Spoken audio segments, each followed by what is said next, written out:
Buongiorno ragazzi, come promesso un video molto semplice e senza nessuna pretesa di ingegneria estrema sulla spiegazione e i cambiamenti che il nostro motore su Tiger 900 ha fatto rispetto a Tiger 800. Si è parlato soprattutto di numeri, però io mi sono un pochettino incuriosito anche per il lavoro che faccio e voglio riportarvi un paio di chicche che ho scoperto del nostro motore, che effettivamente è un motore che sì, se guardiamo i numeri non è stravolto, però effettivamente tecnicamente e tecnologicamente, e non parlo di gestioni elettroniche in questo video, parlo solo di meccanica, meccanicamente è cambiato in meglio con un paio di soluzioni veramente importanti. La prima soluzione che hanno adottato i tecnici Triumph, soprattutto per cambiare il carattere del tre cilindri, per dargli un po' più di mordente ai bassi regimi, un po' più di spinta, è andare a costruire un albero motore che potesse far sì che gli ordini di scoppio andassero a cambiare da 1, 2, 3, quindi scoppio del cilindro 1, cilindro 2 e cilindro 3, a creare invece degli scoppi cilindro 1, cilindro 3, cilindro 2. Quindi al posto di 1, 2, 3, 1, 3, 2. Ma poi non ci si è limitati solo a cambiare, non si sono limitati solo a cambiare l'ordine di come scoppiano i cilindri, quindi cambiando comunque appunto il comportamento. Hanno cambiato proprio il tempo nel quale scoppiano le varie appunto combustioni nei vari cilindri. Perché cosa voglio dire? Voi sapete che le tre combustioni devono avvenire necessariamente in due rotazioni dell'albero motore, quindi 720 gradi, 360 più 360. Prima cosa succedeva? Cilindro 1, 240 gradi cilindro 2, 240 gradi cilindro 3 e altri 240 gradi si ripartiva col cilindro 1. 1, 2, 3 appunto.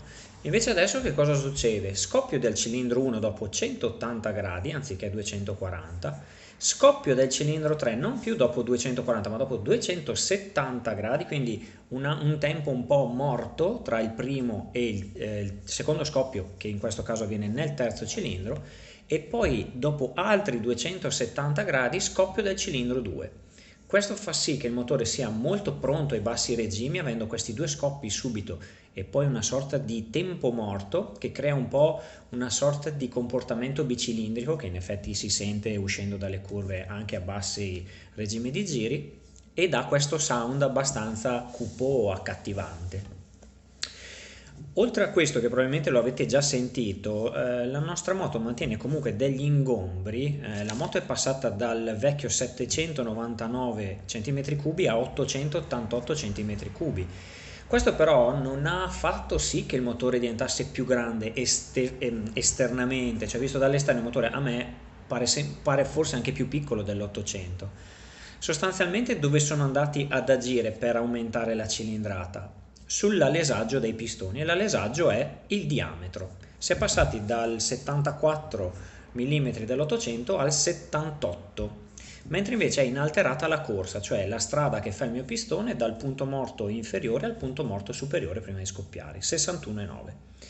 E voi direte, vabbè, ma è aumentato l'alesaggio di 4 mm per 3 sono 12 mm, un centimetro e mezzo dovrebbe essere più largo. In effetti no, perché è stata utilizzata una soluzione di fusione in pezzo unico della camera dei cilindri, chiedo scusa. Vi faccio vedere molto semplicemente, me lo sono disegnato ma proprio come farebbero i bambini delle elementari, come era l'800 e come è il 900, ve lo faccio vedere.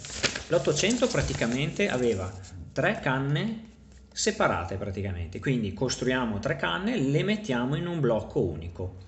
Mentre invece nel 900, procedo col secondo disegno super tecnico, ecco qua come hanno fatto. Hanno sostanzialmente mantenuto una parete dei cilindri in comune affinché la nostra testa, il nostro ingombro andasse in realtà a ridursi anziché ad aumentare. Questo ovviamente, e mi ricollego al discorso riscaldamento e tutto quanto, fa sì che l'intercapedine tra un cilindro e l'altro venga a mancare per il raffreddamento.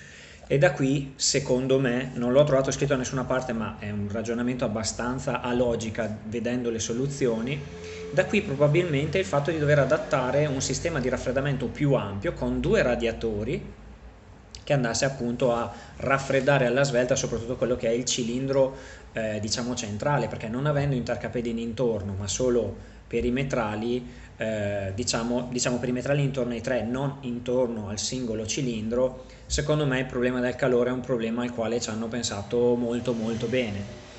Parlando di numeri, molto semplicemente, non sono un fan dei numeri, l'800 79 Nm, questo 87, il 900, ma si sente, come dico sempre, bassissimi regimi, è ottenuto ad un regime di rotazione di 600 giri più in basso, mentre invece la potenza sostanzialmente c'è qualcosina in più, ma si parla di 95 cavalli, ma anche qua al posto di 9300 giri a 8750, quindi 550 giri più in basso.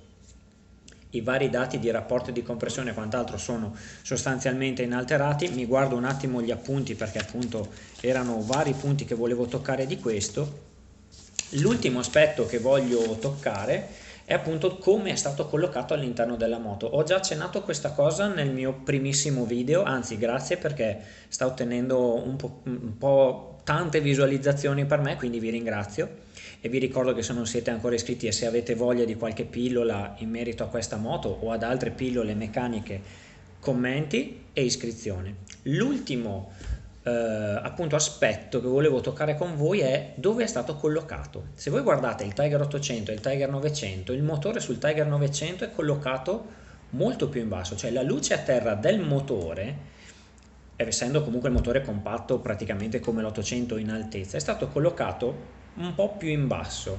E voi direte, vabbè, collocato più in basso vado a toccare, vabbè, no, non così tanto più in basso come avete visto, ma un po' più in basso in maniera da caricare il peso sul davanti, sempre, e soprattutto, aspetto fondamentale di questa moto, abbassare il baricentro. Questa moto ha il baricentro molto più basso rispetto all'800 perché la massa importante, cioè motore e gruppo cambio, sono state spostate più in basso.